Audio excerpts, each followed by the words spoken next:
وزیر اعظم اور army chief سے پوچھ دیں۔ تحریر سینئر صحافی اور تجزیہ نگار محترم جاوید چودھری۔ میرا ہمسایہ تامل تھا، وہ چنائی میں رہتا تھا اور ڈیڈی گارمنٹس کا کاروبار کرتا تھا۔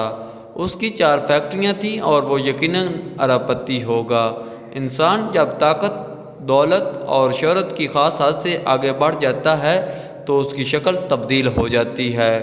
آپ کسی جگہ کسی نامعلوم، مشہور، دولت مند یا طاقتور شخص کو دیکھیں، آپ کو اس کے چہرے پر لکھا ہوا محسوس ہوگا، میں عام آدمی نہیں ہوں، اور اس کا چہرہ بھی بتا رہا تھا وہ خاص شخص ہے۔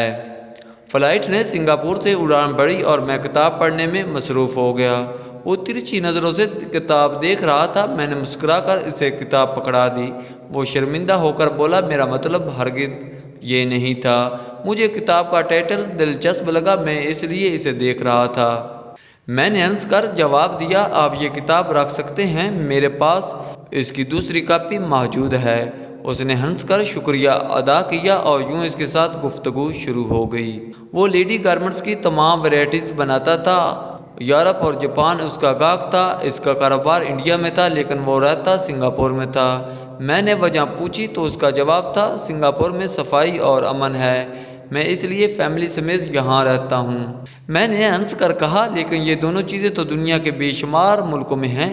اس نے جواب دیا، ہاں، لیکن سنگاپور میں ساؤتھ انڈین کھانا، مندر اور موسم بھی ہے۔ یہاں گرمی ہوتی ہے اور نہ سردی۔ انفراسٹرکچر شاندار اور سوسائٹی کرائم فری ہے۔ چنائی سے فاصلہ بھی زیادہ نہیں ہے، لہذا میں مہینے میں 10 دن سنگاپور اور 20 دن انڈیا میں رہتا ہوں۔ میں نے اس سے اتفاق کیا۔ لی کوان یو نے واقعی مشرق میں یورپ سے زیادہ بہتر ملک تخلیق کیا اور لوگ اب اس میں رہنا چاہتے ہیں۔ میں 23 اگست کو 5ویں مرتبہ 2 دن کے لیے سنگاپور گیا۔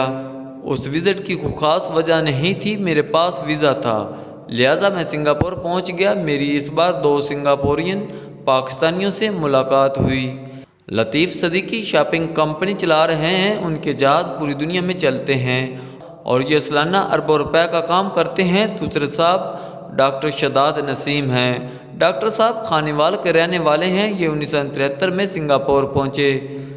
بائی پروفیشن اسٹرکچر انجینئر ہیں۔ انہوں نے 1974 میں Australian construction company mine heart میں جاب کر لی اور ترقی کرتے کرتے کمپنی کے CEO بن گئے۔